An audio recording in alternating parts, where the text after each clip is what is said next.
وَمِنَ الَّذِينَ قَالُوا إِنَّا نَصَارَى، اسی طرح ان لوگوں سے بھی ہم نے پختہ عہد لیا جنہوں نے کہا تھا کہ ہم نصارہ ہیں، کیونکہ نصارہ وہ ہیں جنہوں نے عیسیٰ علیہ السلام کی پکار پر کہ من انصاری الی اللہ، تو انہوں نے کہا تھا نحن انصار اللہ، کہ عیسیٰ علیہ السلام نے جب کہا کہ میرا مددگار کون ہے اللہ کے راستے میں، تو انہوں نے کہا کہ ہم مددگار ہیں، تو اس پر ان کا نام نصارہ پڑ گیا۔ یا یہ کہا جاتا ہے کہ ناصرہ سے ہے یہ لفظ، جو مسیح علیہ السلام کا وطن تھا، اس کی طرف ان کی نسبت ہے۔ تو ان لوگوں سے بھی ہم نے پختہ طرف ان کی نسبت ہے، تو ان لوگوں سے بھی ہم نے پختہ عہد لیا تھا، مگر ان کو بھی جو سبق یاد کرایا گیا اس کا بڑا حصہ انہوں نے بھلا دیا، فراموش کر دیا۔ فَنَسُوا حَظًّا مِّمَّا ذُكِّرُوا بِهِ، یعنی اس قوم نے جب عہد شکنی کی تو انجام کیا ہوا؟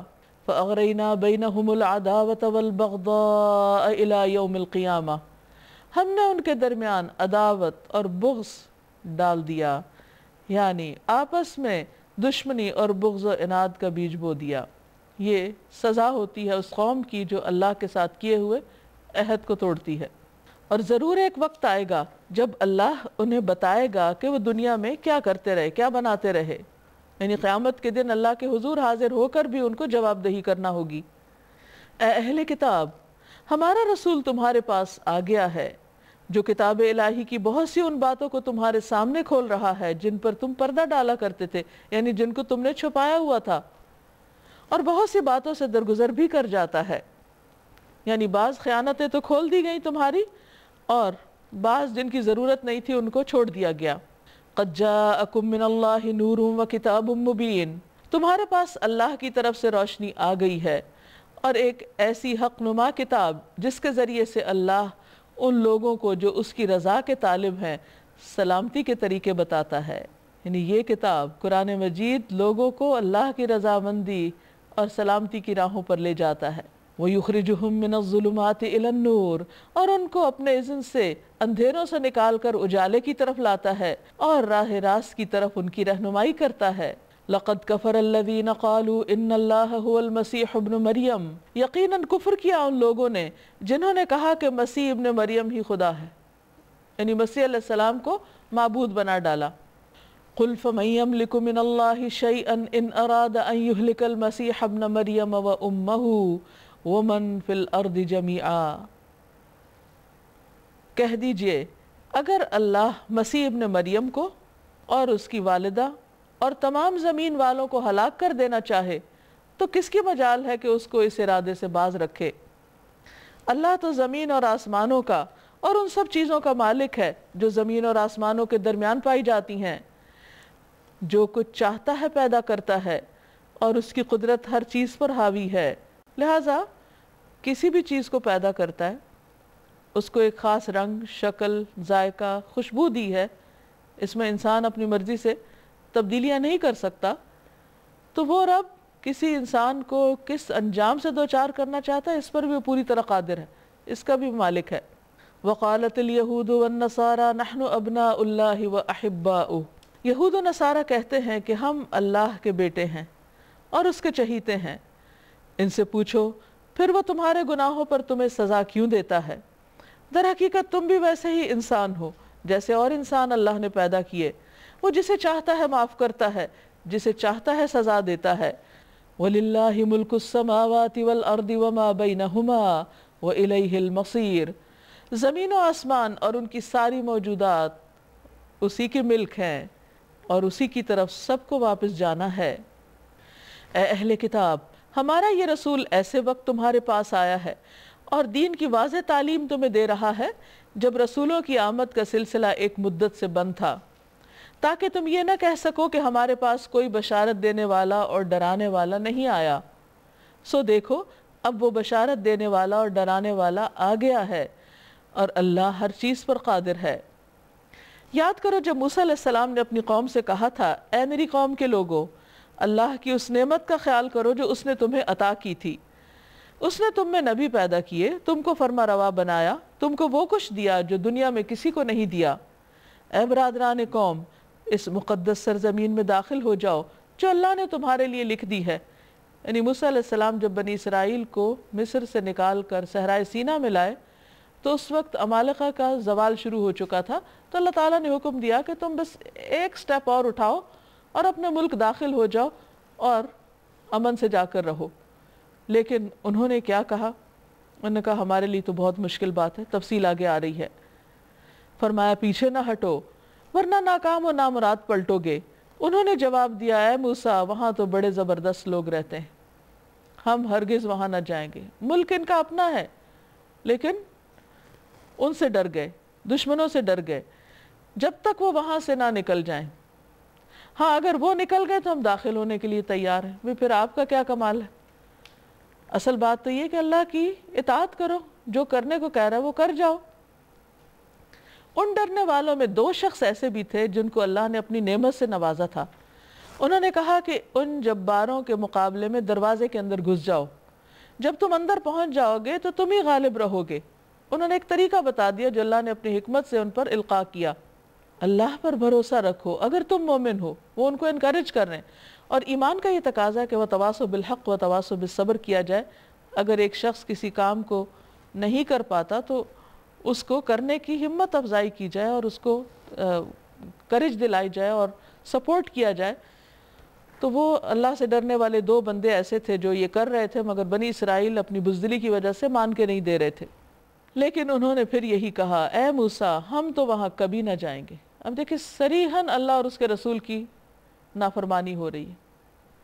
جب تک وہ وہاں موجود ہے ہم نہ جائیں گے، بس تم اور تمہارا رب دونوں جاؤ اور لڑو، ہم یہاں بیٹھے ہیں۔ اب ہٹ درمی کی انتہا ہے۔ اس پر موسیٰ علیہ السلام نے کہا اے میرے رب انی لا املک الا نفسی و اخی، اللہ میرے اختیار میں کچھ نہیں مگر میں خود یا میرا بھائی، پس تو ہمیں ان نافرمان لوگوں سے الگ کر دے۔ اللہ نے جواب دیا اچھا تو وہ ملک 40 سال تک ان پہ حرام ہے۔ یہ نافرمانی کی سزا ان کو ملی۔ اب مصر سے بھی نکل چکے تھے اور اپنا ملک بھی، اس کا دروازہ بھی بند، لہٰذا اب ان کے لیے اور کچھ نہ تھا سوائے اس کے کہ وہ صحرا میں زندگی بسر کریں۔ اب ہوا یہ کہ 40 سال تک ان کی نسل میں جو 20 سال کے اوپر کے جتنے لوگ تھے وہ سب ایلیمنیٹ ہو گئے، سب ختم ہو گئے، اور ایک نئی نسل پر کے تیار ہوئی جو 40 سال صحرا میں رہی، اور پھر یوشع بن نون کی قیادت میں ان لوگوں نے اپنا ملک فتح کیا۔ وہ ملک 40 سال تک ان پہ حرام ہے، یہ زمین میں مارے مارے پھریں گے۔ ان نافرمانوں کی حالت پر ہرگز ترس نہ کھاؤ، یعنی پھر ایسے ظالموں پر افسوس نہ کرو، کیونکہ یہ ان کے اپنے ہاتھوں کی کمائی ہے۔ وَاتْلُ عَلَيْهِمْ نَبَأَ ابْنَيْ آدَمَ بِالْحَقِّ، اور ذرا انہیں آدم کے 2 بیٹوں کا قصہ بھی بے کم و کاس سنا دو، حابیل اور قابیل کا۔ حابیل بھیڑ بکریاں پالتا تھا اور قابیل زراعت کرتا تھا۔ حابیل نے اللہ کی راہ میں صدقہ کیا، قبول ہو گیا۔ قابیل نے جب کیا تو قبول نہیں ہوا۔ جب ان دونوں نے قربانی کی تو ان میں سے ایک کی قربانی قبول ہو گئی اور دوسرے کی نہ کی گئی۔ اس نے کہا میں تجھے مار ڈالوں گا۔ اس نے جواب دیا کہ یہ غصہ نہیں کرو بلکہ سوچو کہ ایسا کیوں ہوا ہے کہ تمہاری قربانی قبول نہیں ہوئی۔ اللہ تو متقیوں ہی کی نظریں قبول کرتا ہے، یعنی اپنے حال کی اصلاح کرو، نہ کہ اللہ سے ناراضگی اور بھائی پر ناراضگی۔ اگر تو مجھے قتل کرنے کے لیے ہاتھ اٹھائے گا تو میں تجھے قتل کرنے کے لیے ہاتھ نہ اٹھاؤں گا، کیونکہ اگر دوسرا شخص بھی قتل کا ارادہ کر لے تو خواہ وہ مقتول بھی ہو اس کے لیے بھی سزا ہے۔ میں اللہ رب العالمین سے ڈرتا ہوں۔ یہ اللہ کا ڈر جو بندے کو برائی سے روک دیتا ہے عین غصے کے وقت بھی۔ میں چاہتا ہوں کہ میرا اور اپنا گناہ تو ہی سمیٹ لے، یہ سمجھانے کے لیے ایک طرح سے اس کو کہا، اور دوزخی بن کے رہے، نہیں یاد رکھو اگر تم نے ایسا کیا تو انجام ہولناک ہے۔ ظالموں کے ظلم کا یہی ٹھیک بدلہ ہے۔ آخر کار اس کے نفس نے اپنے بھائی کا قتل اس کے لیے آسان کر دیا اور وہ اسے مار کر ان لوگوں میں شامل ہو گیا جو نقصان اٹھانے والے ہیں، اور یہ پہلا قتل تھا جو اس زمین پر پیش آیا۔ فَبَعَثَ اللَّهُ غُرَابًا يَبْحَثُ فِي الْأَرْضِ، پھر اللہ نے ایک کوا بھیجا جو زمین کھودنے لگا، کیونکہ اس سے پہلے کبھی کوئی فوت ہی نہیں ہوا تھا، انسان کو دفنانا ہی نہیں آتا تھا، تو اللہ تعالیٰ نے ایک کوے کے ذریعے دفن کرنے کی تعلیم دی تاکہ اسے بتائے کہ اپنے بھائی کی لاش کیسے چھپائے۔ یہ دیکھ کر وہ بولا افسوس مجھ پر، میں اس کوے جیسا بھی نہ ہو سکا کہ اپنے بھائی کی لاش چھپانے کی تدبیر نکال لیتا۔ یعنی میری ناسمجھی کی انتہا، اس کے بعد وہ اپنے کیے پر بہت پچھتایا، لیکن پچھتاوا کام نہ آیا۔ اسی وجہ سے بنی اسرائیل پر ہم نے یہ فرمان لکھ دیا تھا کہ جس نے کسی انسان کو خون کے بدلے یا زمین میں فساد پھیلانے کے سوا کسی اور وجہ سے قتل کیا، اس نے گویا تمام انسانوں کو قتل کر دیا۔ اور کہا یہ جاتا ہے کہ دنیا میں اب جتنے بھی قتل ہوتے ہیں ان کی سزا کا ایک حصہ قابیل کے حصے میں بھی جاتا ہے، کیونکہ سب سے پہلے اس نے یہ بری رسم ڈالی تھی۔ رسول اللہ صلی اللہ علیہ وسلم نے فرمایا، اس ذات کی قسم جس کے ہاتھ میں میری جان ہے، مومن کا قتل اللہ کے نزدیک تمام دنیا کے تباہ ہونے سے زیادہ ہے۔ رسول اللہ صلی اللہ علیہ وسلم نے فرمایا، اگر تمام آسمانوں اور زمین والے کسی مومن کے قتل میں شریک ہوں تو اللہ ان سب کو جہنم میں دھکیل دے گا، اور جس نے کسی انسان کی جان بچائی اس نے گویا تمام انسانوں کو زندگی بخش دی۔ مگر ان کا حال یہ ہے کہ ہمارے رسول پے در پے ان کے پاس کھلی کھلی ہدایات لے کر آئے، پھر بھی ان میں بکثرت لوگ زمین میں زیادتیاں کرنے والے ہیں۔ جو لوگ اللہ اور اس کے رسول سے لڑتے ہیں اور زمین میں اس لیے تگ و دو کرتے پھرتے ہیں کہ فساد برپا کریں، یعنی امن عامہ خراب کرتے ہیں، ان کی سزا یہ ہے کہ قتل کیے جائیں یا سولی چڑھائے جائیں، یا ان کے ہاتھ اور پاؤں مخالف سمتوں سے کاٹ ڈالے جائیں، یا وہ جلا وطن کر دیے جائیں۔ یعنی اگر کسی ملک کے اندر لوگ فتنہ فساد کریں تو یہ ان کی سزا بتائی جا رہی ہے، یا ان کے ہاتھ پاؤں مخالف سمتوں سے کاٹ ڈالے جائیں، یا وہ جلا وطن کر دیے جائیں۔ یہ ذلت اور رسوائی تو ان کے لیے دنیا میں ہے، اور آخرت میں ان کے لیے اس سے بڑی سزا ہے۔ مگر جو لوگ توبہ کر لیں اس سے پہلے کہ تم ان پر قابو پا جاؤ، تمہیں معلوم ہونا چاہیے کہ اللہ معاف کرنے والا اور رحم فرمانے والا ہے۔ یا ایھا الذین آمنوا اتقوا اللہ وابتغوا الیہ الوسیلہ وجاہدوا فی سبیلہ لعلکم تفلحون۔ اے لوگو جو ایمان لائے ہو، اللہ سے ڈرو اور اس کی جناب میں باریابی کا ذریعہ تلاش کرو۔ انسان کے لیے سب سے اعلیٰ ترین کام اللہ کا قرب حاصل کرنا ہے۔ یہ انسان کی سب سے بڑی تمنا ہونی چاہیے کہ اس کائنات کے مالک کے سب سے قریب ہو جائے۔ اس سے بڑا کوئی کام نہیں، اس کو راضی کر دے، اس سے بڑی کوئی سعادت نہیں۔ لیکن وہ کیسے راضی ہوتا ہے؟ جو انسان یہ چاہے گا پھر وہ ان کاموں کو تلاش کرے گا کہ میں کروں کیا کہ اپنے رب کو راضی کر دوں، اس کے لیے کیا ذریعہ، کیا طریقہ، کیا وسیلہ ہو۔ رسول اللہ صلی اللہ علیہ وسلم نے فرمایا، سجدہ کرتے ہوئے بندہ اپنے رب کے سب سے زیادہ قریب ہوتا ہے، پس سجدوں میں کثرت کے ساتھ دعا کیا کرو۔ وابتغوا الیہ الوسیلہ، وہ وسیلہ، وہ طریقہ عمل صالح ہیں۔ وجاہدوا فی سبیلہ، اور اس کے راستے میں جد و جہد کرو، جہاد کرو۔ لعلکم تفلحون، تاکہ تمہیں کامیابی نصیب ہو جائے۔ یعنی جو اللہ کا قرب چاہے گا وہ امن چین سے نہیں بیٹھ سکے گا، پھر وہ سخت محنت کرے گا، سخت مشقت کرے گا، اللہ کو راضی کرنے والے کام کرے گا، ہر اس کام سے اس کو دلچسپی ہوگی جس سے اس کا رب اس سے خوش ہو جائے۔ خوب جان لو کہ جن لوگوں نے کفر کا رویہ اختیار کیا ہے، اگر ان کے قبضے میں ساری زمین کی دولت ہو اور اتنی ہی اس کے ساتھ اور وہ چاہیں کہ اسے فدیہ میں دے کر قیامت کے دن عذاب سے بچ جائیں، تب بھی وہ ان سے قبول نہ کی جائے گی اور انہیں دردناک سزا مل کر رہے گی۔ وہ چاہیں گے کہ دوزخ کی آگ سے نکل بھاگیں مگر نہ نکل سکیں گے، اور انہیں قائم رہنے والا عذاب دیا جائے گا۔ والسارق والسارقہ، اور چور خواہ مرد ہو یا عورت، فاقطعوا ایدیہما، ان دونوں کے ہاتھ کاٹ ڈالو۔ جزاء بما کسبا، یہ بدلہ ہے اس کمائی کا جو انہوں نے کی۔ نکالا من اللہ، اللہ کی طرف سے عبرتناک سزا۔ واللہ عزیز حکیم، اور اللہ زبردست ہے، حکمت والا ہے۔ نبی صلی اللہ علیہ وسلم نے فرمایا، جب چور چوری کرتا ہے تو اس وقت وہ مومن نہیں ہوتا۔ ایمان کے منافی عمل ہے کسی کا مال اس کی مرضی کے بغیر اٹھانا، چاہے اس کے پیچھے یا اس کے سامنے۔ سامنے ہو تو ڈاکہ یا غصب ہوتا ہے، اور پیچھے ہو تو چوری ہوتا ہے، اس کی علم کے بغیر۔ یہ ایک بہت بڑا جرم ہے، کبیرہ گناہ ہے، اس سے انسانوں کے حقوق پر زد پڑتی ہے۔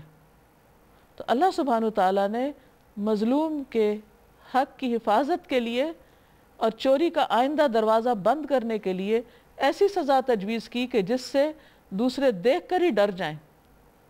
ظاہر ہے کہ اگر کسی کا ہاتھ کسی معاشرے میں کٹا ہوا ہوگا تو انسان کو فوراً یاد آ جائے گا کہ اگر میں نے ایسا کوئی کام کیا تو میرے ساتھ بھی یہ سلوک نہ ہو، کیونکہ ہاتھ انسان کے لیے ایک بہت بڑا مددگار ہے، آلہ ہے اس کے لیے بہت سے کام کرنے کا۔ بہت سے لوگ اس سزا کو ظالمانہ کہتے ہیں، لیکن حیرت ہوتی ہے کہ جو لوگ ظالم کا ساتھ دیں اور ان کو سزا دینے کی مخالفت کریں اور مظلوم کے حق کی ان کو فکر نہ ہو، کیا وہ خود ظلم نہیں کر رہے؟ ظلم تو یہ ہے کہ جس پہ ظلم کیا گیا اس کی مدد نہ کی جائے۔ واللہ عزیز حکیم، اور اللہ زبردست ہے، حکمت والا ہے۔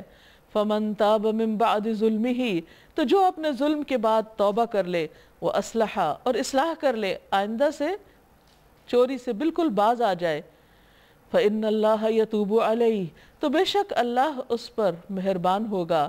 ان اللہ غفور الرحیم، بے شک اللہ غفور الرحیم ہے، یعنی جب کوئی اصلاح کر لیتا ہے تو اللہ تعالیٰ کسی پر ظلم نہیں کرتا، کسی کو سزا دینے کا شوق نہیں رکھتا۔ اللہ تعالیٰ تو چاہتا یہ ہے کہ بندہ پلٹ آئے اور اصلاح ہو جائے، حالات درست ہو جائیں۔ اللہ کسی پہ ظلم نہیں کرتا۔ الم تعلم ان اللہ لہ ملک السماوات والارض، کیا تم نہیں جانتے کہ اللہ زمین و آسمان کی سلطنت کا مالک ہے؟ یعذب من یشاء ویغفر لمن یشاء، جسے چاہے سزا دے، جسے چاہے معاف کر دے، وہ ہر چیز کا اختیار رکھتا ہے۔ یا ایہا الرسول لا یحزنک الذین یسارعون فی الکفر، اے پیغمبر تمہارے لیے باعث رنج نہ ہوں وہ لوگ جو کفر کی راہ میں بڑی تیزگامی دکھا رہے ہیں، خواہ ان میں سے ہوں جو منہ سے کہتے ہیں ہم ایمان لائے مگر دل ان کے ایمان نہیں لائے، یا ان میں سے ہوں جو یہودی بن گئے جن کا حال یہ ہے کہ جھوٹ کے لیے کان لگاتے ہیں، اور دوسرے لوگوں کی خاطر جو تمہارے پاس کبھی نہیں آئے سن گن لیتے پھرتے ہیں، یعنی وہ آپ کی مجلسوں میں خاص مقصد کے لیے حاضر ہوتے ہیں، کتاب اللہ کے الفاظ کو ان کا صحیح محل متعین ہونے کے باوجود اصل معنی سے پھیرتے ہیں۔ یہ بہت بڑا جرم ہے کہ اللہ کی کتاب میں منمانی تبدیلی کی جائے، اور لوگوں سے کہتے ہیں اگر تمہیں یہ حکم دیا جائے تو مانو ورنہ مت مانو، جسے اللہ ہی نے فتنے میں ڈالنے کا ارادہ کر لیا ہو، اس کو اللہ کی گرفت سے بچانے کے لیے تم کچھ نہیں کر سکتے، یعنی جو خود ہی پاک نہیں ہونا چاہتا اسے کون کرے گا؟ یہ وہ لوگ ہیں جن کے دلوں کو اللہ نے پاک نہ کرنا چاہا، ان کے لیے دنیا میں رسوائی ہے اور آخرت میں سخت سزا۔ یہ جھوٹ سننے والے اور حرام کے مال کھانے والے ہیں، لہٰذا اگر یہ تمہارے پاس اپنے مقدمات لے کر آئیں تو تمہیں اختیار دیا جاتا ہے کہ چاہو تو ان کا فیصلہ کرو ورنہ انکار کر دو۔ انکار کر دو تو یہ تمہارا کچھ نہیں بگاڑ سکتے، اور فیصلہ کرو تو پھر ٹھیک ٹھیک انصاف کے ساتھ کرو، یعنی ان کی پسند کا نہیں، جو حق کی بات ہے وہی، کہ اللہ انصاف کرنے والوں کو پسند کرتا ہے۔ اور یہ تمہیں کیسے حکم بناتے ہیں جبکہ ان کے پاس تورات موجود ہے جس میں اللہ کا حکم لکھا ہوا ہے، اور پھر یہ اس سے منہ موڑ رہے ہیں؟ اصل بات یہ ہے کہ یہ لوگ ایمان ہی نہیں رکھتے۔ انا انزلنا التوراۃ فیہا ھدی ونور، ہم نے تورات نازل کی جس میں ہدایت اور روشنی تھی۔ سارے نبی جو مسلم تھے اسی کے مطابق ان یہودی بن جانے والوں کے معاملات کا فیصلہ کرتے تھے، اور اسی طرح ربانی اور احبار ان کے علماء وہ بھی اسی طرح فیصلے کرتے، کیونکہ انہیں کتاب اللہ کی حفاظت کا ذمہ دار بنایا گیا تھا اور وہ اس پر گواہ تھے۔ پس اے گروہ یہود، تم لوگوں سے نہ ڈرو بلکہ مجھ سے ڈرو، اور میری آیات کو ذرا ذرا سے معاوضے لے کر بیچنا چھوڑ دو۔ جو لوگ اللہ کے نازل کردہ قانون کے مطابق فیصلہ نہ کریں وہی کافر ہیں۔ تورات میں ہم نے یہودیوں پر یہ حکم لکھ دیا تھا کہ جان کے بدلے جان، آنکھ کے بدلے آنکھ، ناک کے بدلے ناک، کان کے بدلے کان، دانت کے بدلے دانت، اور تمام زخموں کے لیے برابر کا بدلہ۔ پھر جو قصاص کا صدقہ کر دے تو وہ اس کے لیے کفارہ ہے، یعنی اگر کوئی کسی کو زخمی کرے گا تو اس کا وہ حصہ زخمی کیا جائے گا، اور اگر کوئی معاف کر دے تو وہ اس کے لیے صدقہ ہوگا۔ اور جو لوگ اللہ کے نازل کردہ قانون کے مطابق فیصلہ نہ کریں وہ ظالم ہیں۔ پھر ہم نے ان پیغمبروں کے بعد مریم کے بیٹے عیسیٰ علیہ السلام کو بھیجا۔ تورات میں سے جو کچھ اس کے سامنے موجود تھا وہ ان کی تصدیق کرنے والا تھا۔ پھر ہم نے ان پیغمبروں کے بعد مریم کے بیٹے عیسیٰ علیہ السلام کو بھیجا۔ تورات میں سے جو کچھ ان کے سامنے موجود تھا وہ اس کی تصدیق کرنے والا تھا، اور ہم نے اس کو انجیل عطا کی جس میں رہنمائی اور روشنی تھی، اور وہ بھی تورات میں سے جو کچھ اس وقت موجود تھا اس کی تصدیق کرنے والی تھی، اور خدا ترس لوگوں کے لیے سراسر ہدایت اور نصیحت تھی۔ قرآن مجید کے بارے میں بھی آتا ہے کہ ہدی للمتقین، تورات کے بارے میں بھی یہی شرط لگائی گئی کہ ہدی و موعظۃ للمتقین۔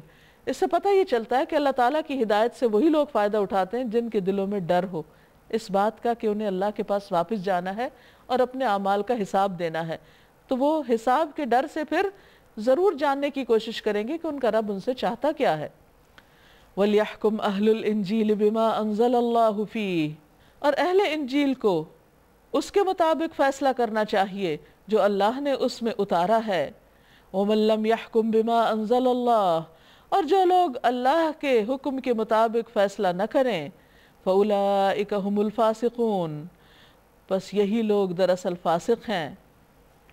رسول اللہ صلی اللہ علیہ وسلم نے فرمایا جو لوگ کتاب اللہ کے مخالف فیصلہ کریں تو ان میں فقر و فاقہ پھیل جاتا ہے۔ رسول اللہ صلی اللہ علیہ وسلم نے فرمایا جس قوم کے امام کتاب اللہ کے موافق فیصلہ نہ کریں وہ آپس میں لڑتے رہیں گے۔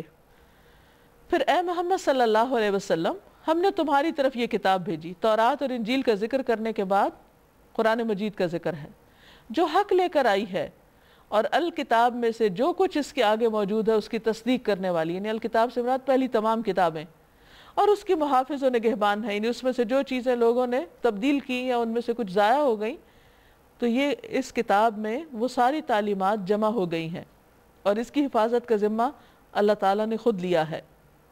لہٰذا تم خدا کے نازل کردہ قانون کے مطابق لوگوں کے معاملات کا فیصلہ کرو، اور جو حق تمہارے پاس آیا ہے اس سے منہ موڑ کر ان کی خواہشات کی پیروی نہ کرو۔ ہم نے تم میں سے ہر ایک کے لیے ایک شریعت اور ایک راہ عمل مقرر کی ہے۔ اگرچہ تمہارا خدا چاہتا تو تم سب کو ایک امت بھی بنا سکتا تھا، لیکن اس نے یہ اس لیے کیا کہ جو کچھ اس نے تم لوگوں کو دیا ہے اس میں تمہاری آزمائش کرے۔ فاستبقوا الخیرات، لہٰذا بھلائیوں میں ایک دوسرے سے سبقت لے جانے کی کوشش کرو۔ آخر کار تم سب کو خدا کی طرف پلٹ کر جانا ہے، پھر وہ تمہیں اصل حقیقت بتا دے گا جس میں تم اختلاف کرتے رہے ہو۔ بس اے محمد صلی اللہ علیہ وسلم، تم اللہ کے نازل کردہ قانون کے مطابق ان لوگوں کے معاملات کا فیصلہ کرو اور ان کی خواہشات کی پیروی نہ کرو۔ ہوشیار رہو کہ یہ لوگ تم کو فتنے میں ڈال کر اس ہدایت سے ذرہ برابر منحرف نہ کرنے پائیں جو خدا نے تمہاری طرف نازل کی ہے۔ پھر اگر یہ اس سے منہ موڑیں تو جان لو کہ اللہ نے ان کے بعض گناہوں کی پاداش میں ان کو مبتلا مصیبت کرنے کا ارادہ کر ہی لیا ہے، اور یہ حقیقت ہے کہ ان لوگوں میں سے اکثر فاسق ہیں۔ اگر یہ خدا کے قانون سے منہ موڑتے ہیں تو کیا پھر جاہلیت کا فیصلہ چاہتے ہیں؟ حالانکہ جو لوگ اللہ پر یقین رکھتے ہیں ان کے نزدیک اللہ سے بہتر فیصلہ کرنے والا کوئی نہیں۔ نبی صلی اللہ علیہ وسلم نے فرمایا 3 قسم کے لوگ اللہ تعالیٰ کو انتہائی ناپسند اور مبغوض ترین ہیں: حرم میں الحاد برپا کرنے والا، اسلام میں جاہلیت کے طریقے چاہنے والا، اور کسی آدمی کا ناحق خون کرنے کے لیے کوشاں رہنے والا، یعنی کسی کی جان کے درپے شخص۔ یا ایہا الذین آمنو، اے لوگو جو ایمان لائے ہو، یہود و نصارہ کو اپنا رفیق مت بناؤ، یہ آپس ہی میں ایک دوسرے کے رفیق ہیں۔ اگر تم میں سے کوئی ان کو اپنا رفیق بناتا ہے تو اس کا شمار بھی پھر انہی میں ہے۔ یقیناً اللہ ظالموں کو اپنی رہنمائی سے محروم کر دیتا ہے۔ تم دیکھتے ہو کہ جن کے دلوں میں نفاق کی بیماری ہے، یعنی جو منافق ہیں، وہ انہی میں دوڑ دھوپ کرتے پھرتے ہیں، کہتے ہیں ہمیں ڈر لگتا ہے کہ ہم کسی مصیبت کے چکر میں نہ پھنس جائیں، مگر بعید نہیں کہ اللہ جب تمہیں فتح عطا کرے گا، فیصلہ کن فتح بخشے گا، یا اپنی طرف سے کوئی اور بات ظاہر کرے گا، تو یہ لوگ اپنے اس نفاق پر جسے یہ دلوں میں چھپائے ہوئے ہیں نادم ہوں گے۔ اور اس وقت اہل ایمان کہیں گے کیا یہ وہی لوگ ہیں جو اللہ کے نام سے کڑی کڑی قسمیں کھا کر یقین دلاتے تھے کہ ہم تمہارے ساتھ ہیں؟ ان کے سب اعمال ضائع ہو گئے اور آخر کار یہ ناکام و نامراد ہو کر رہے۔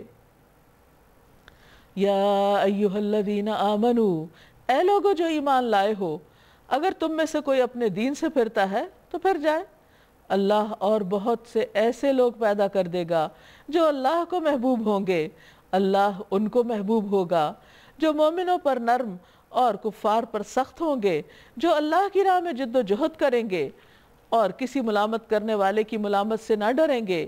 یہ اللہ کا فضل ہے، جسے چاہتا ہے عطا کرتا ہے، اللہ وسیع ذرائع کا مالک ہے اور سب کچھ جانتا ہے۔ انما ولیکم اللہ ورسولہ والذین آمنوا الذین یقیمون الصلاة ویؤتون الزکاة وہم راکعون۔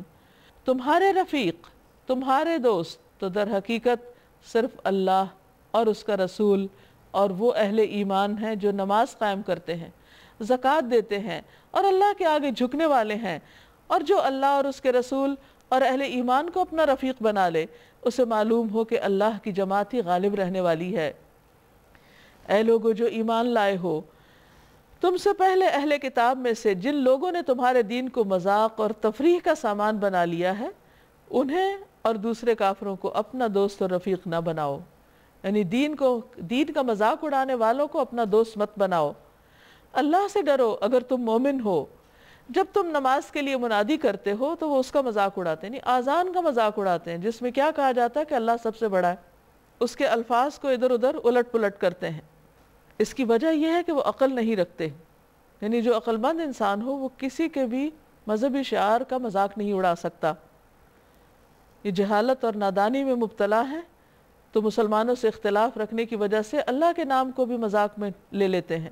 ان سے کہو اے اہل کتاب، تم جس بات پر ہم سے بگڑے ہو وہ اس کے سوا اور کیا ہے کہ ہم اللہ پر اور اس دین کی اس تعلیم پر ایمان لے آئے ہیں جو ہماری طرف نازل ہوئی اور ہم سے پہلے بھی نازل ہوئی تھی، یعنی کوئی نئی بات نہیں، یہ تو یہی تعلیمات تمہاری طرف بھی آئی تھیں، اور تم میں سے اکثر لوگ فاسق ہیں۔ پھر کہو کیا میں ان لوگوں کی نشاندہی کروں جن کا انجام خدا کے ہاں فاسقوں کے انجام سے بھی بدتر ہے؟ وہ جن پر خدا نے لعنت کی، جن پر اس کا غضب ٹوٹا، جن میں سے بندر اور سور بنائے گئے، جنہوں نے طاغوت کی بندگی کی، ان کا درجہ اور بھی زیادہ برا ہے، اور وہ سواء السبیل سے بہت زیادہ بھٹکے ہوئے ہیں، یعنی سیدھے رستے سے بہت دور نکل چکے ہیں۔ جب یہ تم لوگوں کے پاس آتے ہیں تو کہتے ہیں کہ ہم ایمان لائے، حالانکہ کفر لیے ہوئے آئے تھے اور کفر لیے ہوئے ہی واپس گئے، اور اللہ خوب جانتا ہے جو کچھ یہ دلوں میں چھپائے ہوئے ہیں۔ تم دیکھتے ہو کہ ان میں سے بکثرت لوگ گناہ اور ظلم اور زیادتی کے کاموں میں دوڑ دھوپ کرتے پھرتے ہیں۔